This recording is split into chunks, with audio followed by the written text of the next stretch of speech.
Alright guys, it's time to start cutting some of this stuff into the pieces and parts that we need. Now one of the things I'm not sure of, because all we've done is straight line this.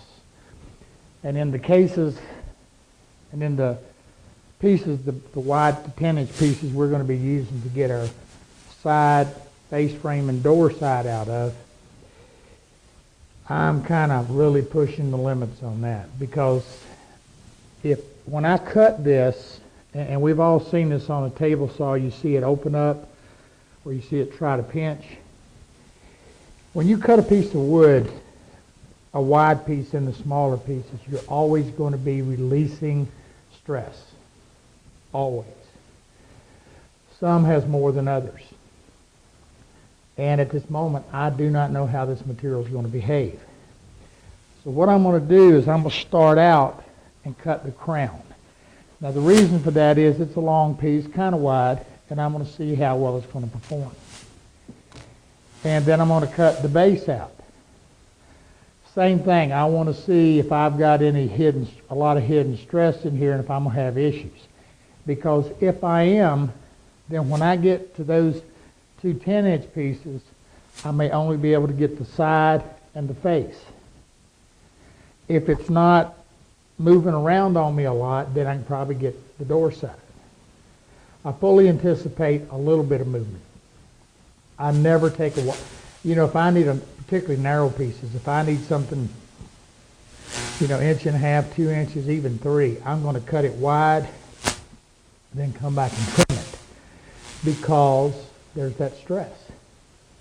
And sometimes it can be significant. I've taken a long board and cut 1.5 inch piece off of it, and what I got is a piece of spaghetti. It just looks awful. So my crown, I need it to be 3 inches, finished dimension. So I'm going to cut it about 3 3/8, just to be sure I've got enough to get it. Let's see what happens.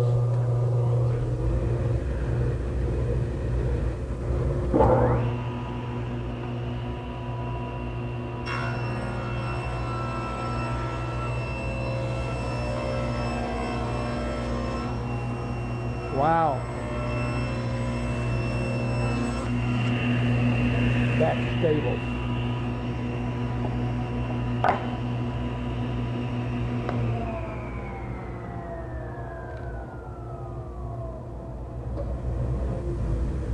That's nice. Now I've got a little bit of deflection. I think you can see it right here. It's probably not quite a 1/16 of a gap up there, but I'm straight all the way down through here, and that means that end just kind of opened a little bit. That's normal. And different woods. And I'll tell you what, if you get one that's really going crazy, odds are it's what's called case hardened. And case hardened means when you bake a loaf, let's say you bake a pie or a loaf of bread or a cake. The bread and the cake's kind of the better analogy. The crust on the bread gets done or gets hard, and then the inside never really gets done. Well, you got to realize kiln drying wood is just like baking bread. And the problem is it's hard to get the inside as dry as the outside. Now, a thing that really helps is that you skim plane your wood, you knock the crust off. Take that same loaf of bread and knock the crust off and put it out there and just let it sit around, and that piece of bread will dry thoroughly and evenly throughout. Of course, the thicker the wood, the more difficult. So skim planing your wood and letting it acclimate is a smart thing. All right, guys. We ripped this crown. We didn't get got a little bit, but not much. But what I'm looking at is this piece that came off of it. We got to do, we got to make the moldings for the belt. The molding goes where the two cases come together. And I'm looking at that edge grain. I'm thinking that might be pretty nice for that. That's what I was checking. But what I want to do now is I check this, and it's doing good. it's pretty straight. So I feel pretty confident that we're okay. There's a slight amount of deflection there, but that's all right. Now remember, when we were glue lining, I told you that I mentioned something about, the measure twice, cut once, and I'm kind of more of a measure twice and cut it 2 or 3 times. Well, here's what I want to show you. This is pretty straight, but when you break a piece off of a wide piece like this, like I told you, sometimes they can go crazy, and sometimes you have to go back and completely re-straight line to get it. This is not the case. This has actually got just a little slight wane to it, and I mean just a little bit, meaning that it's, well, this board is just a little bit arced this way. And we talked about that point-to-point thing. In other words, each end of it. So what I've got a slight, this piece, you can't even see it. This is just slightly elevated in the center. So what I want to do is I just want to skim this edge. Then I'm going to come back and do the other edge. And it'll be dead straight. Now let's take a look at that. I'm going to move that's why I cut it wide. I'm going to move it over just not even a 16th and run it. Now the other thing that cutting your pieces off a little wide and then being able to come back through the table saw with that light skim and keep a good fluid motion going through so that you don't wind up pausing. Because in the case just like this maple, you'll notice there's a few burns in here, nothing serious, but it's just a pause. Maple, cherry, they burn very easily. And it's just where the wood gets a little bit warm from that blade and the mineral comes up and you have a burn. So here's the way I like to do it.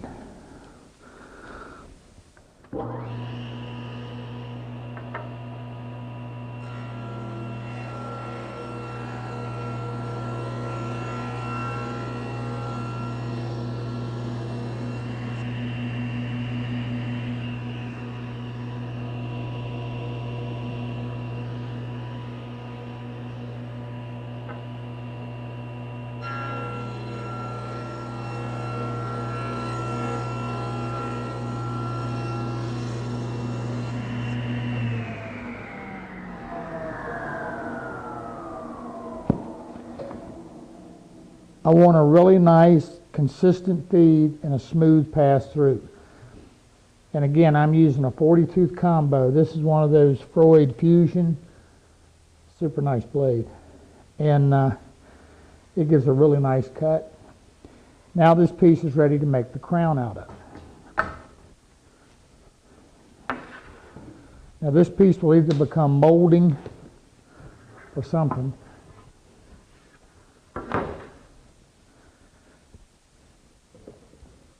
Now we have our base. And on our storyboard, our base is 4.5 inches. So I think I'm going to hit this about, I don't know, since it's doing so nice, I'm going to hit it about 4 5/8.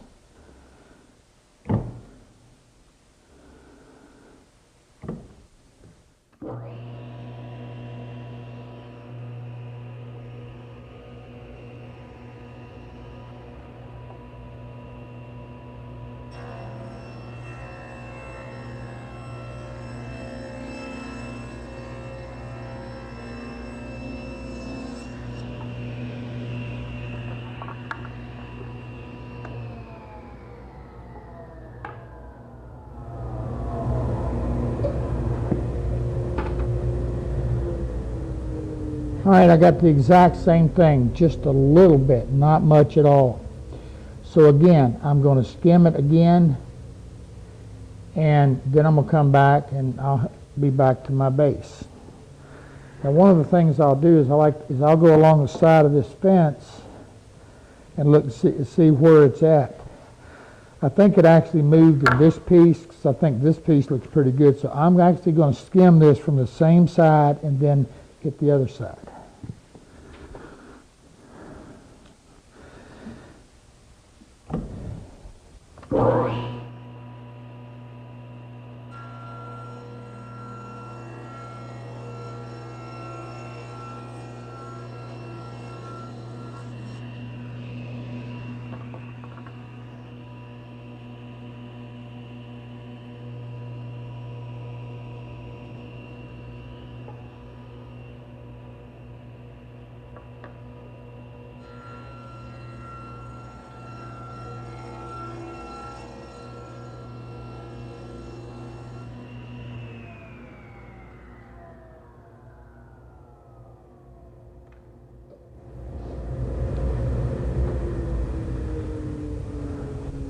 Okay, that's my base.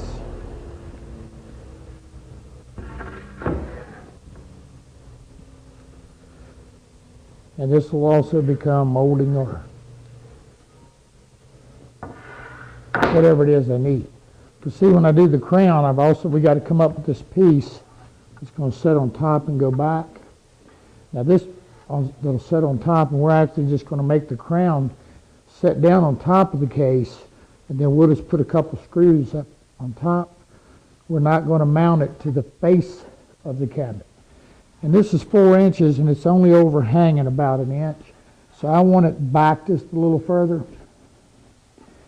So neither one of these pieces are giving me that, so we'll have to look at that when we get to it.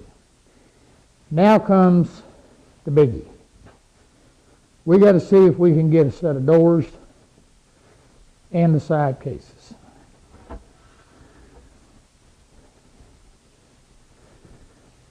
So I'm at 10 inches, and I need 9 inches total finished. All right, and the truth of the matter is, the side that's going to be the door, it needs to be a little bit wider than 2 1/4, because when we run it, when we do our stick and cope, we might get a little chip out or something, and we want to be able to skim that back. So the side on this is 4 1/2 inches. So I'm going to cut it. I'm going to get real brave here. And I think I'm going to cut it at not quite 4 5/8.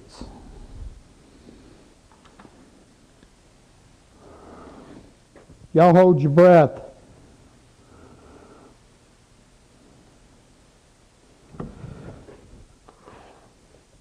Let me make sure this is the narrowest one. Yep.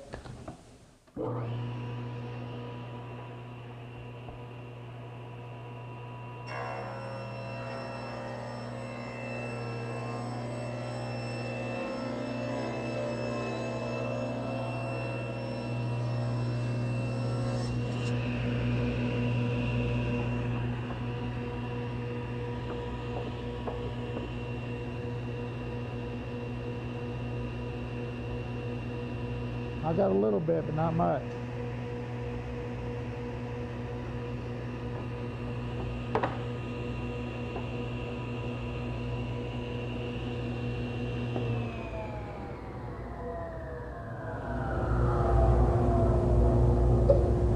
All right, this side has been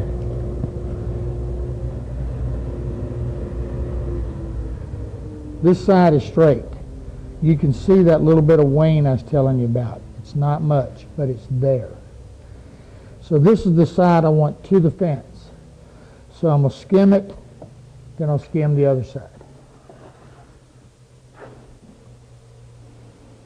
Now, you know, if I would have had an issue and I'd have had to drop that side down to even say 4 3/8, it wouldn't have been a big deal, because our case is narrower than our face is going to be.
You see that burn? Did you see that slight pause? It don't take much.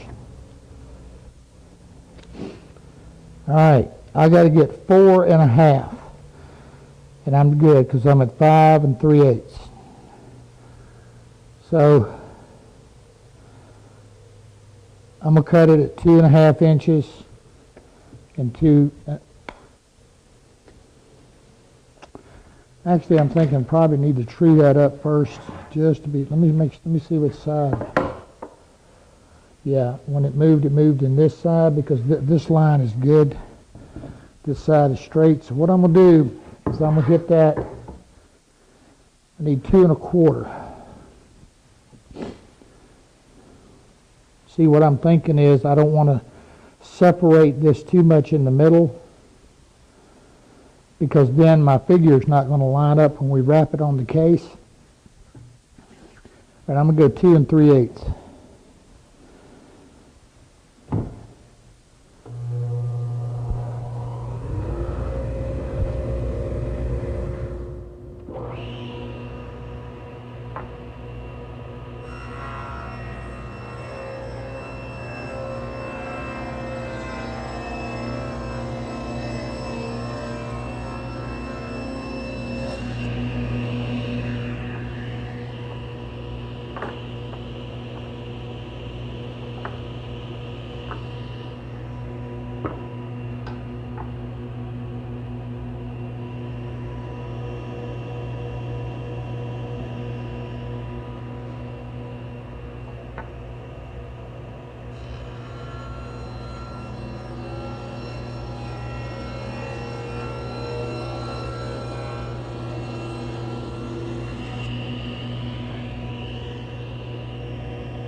All right, what I've got, I've now got this one at 2.5, and I've got my side laid out. So the other one's about 11 inches, so I know that I'm going to get it.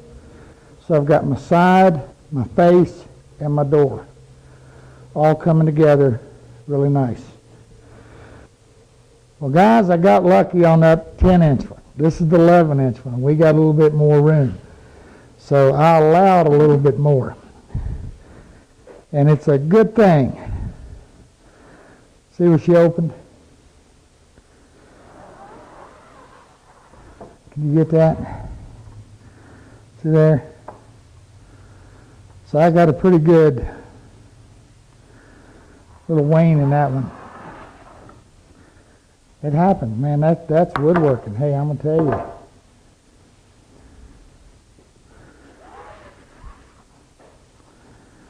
See what we got?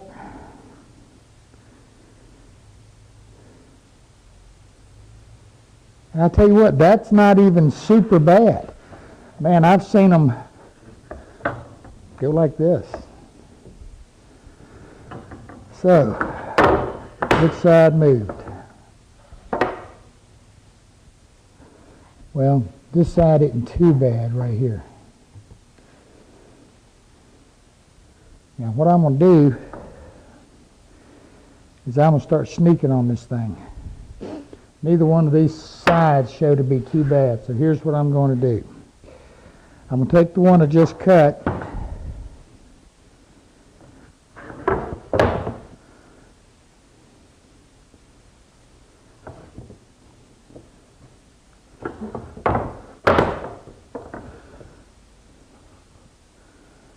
and I'm going to run it just like I got it laying.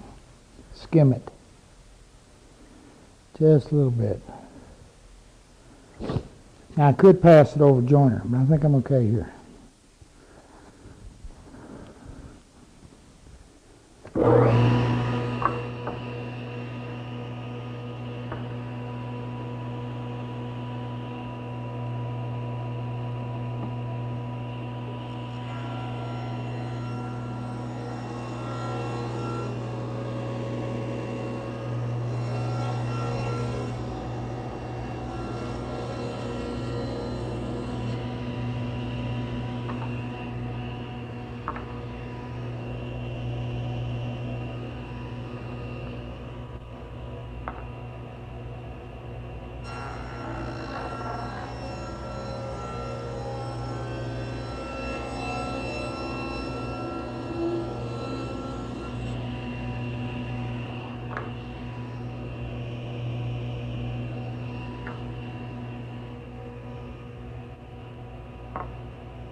Alright, now I can tell that this piece is straight by how nice and straight it's running against the fence. So I'm going to use it to get this one back straight.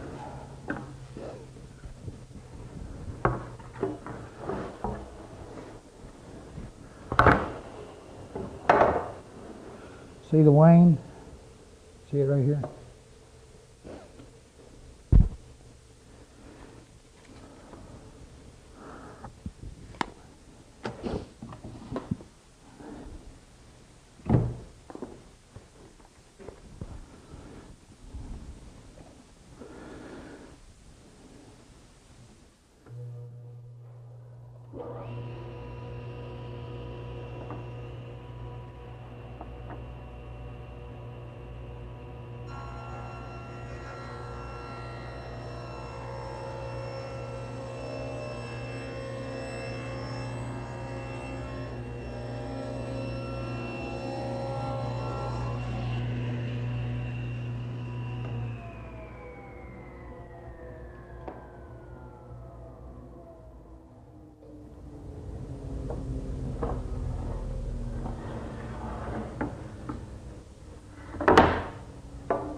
Now we're back cooking.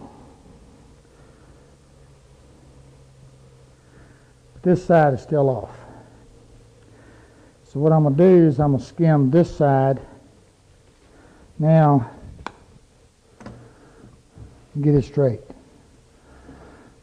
The whole gist of this is, you know, when you cut these wide boards, you're going to have to go back and work them a little bit. So make sure you got room to do it.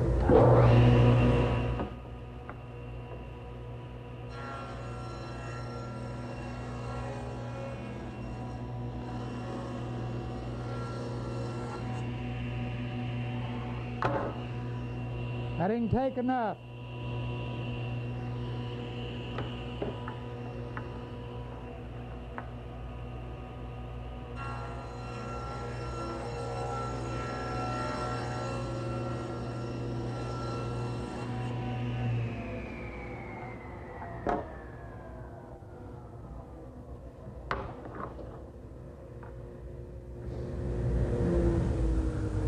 All right, now I need that door and the face frame, but I'm 6 inches here. If you look carefully, right here on this side, the figure, which is actually the middle of this board, the figure is a little bit less than out here. So what I'm going to do is I'm going to take that same 2.5 off out here, because this is my highest figure, the side.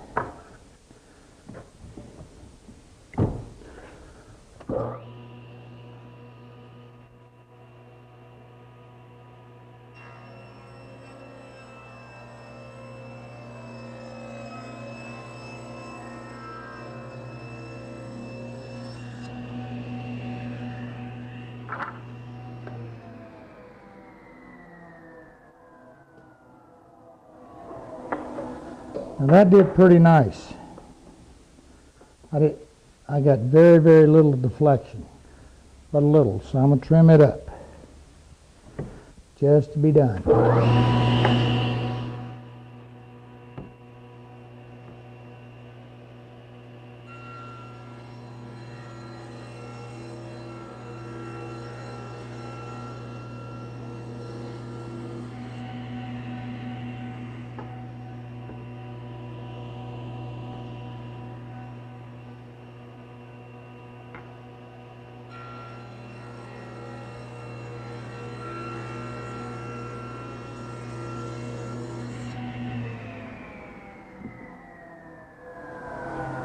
Now I got to get this one down and straight to 2 1/4.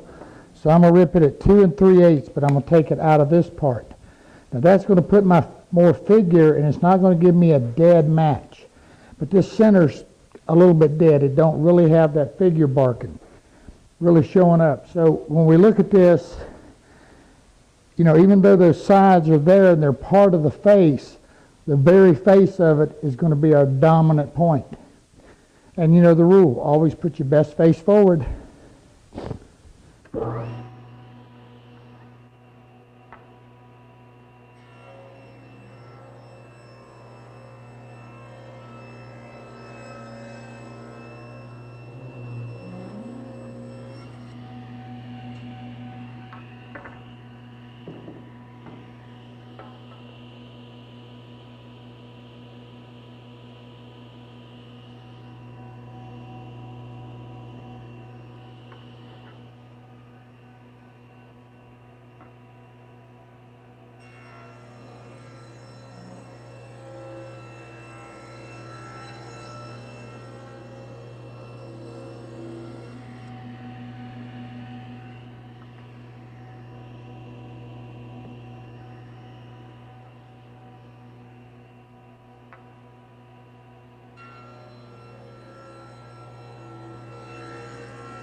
Got some sawdust down in there.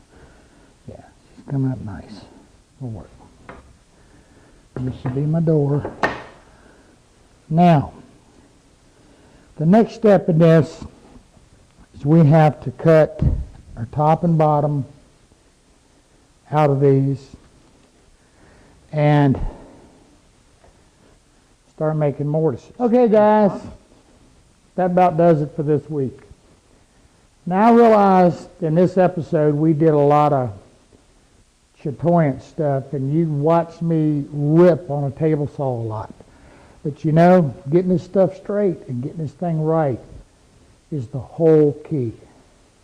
And Tiger Maple can give you a fit, as you well seen. So now you know.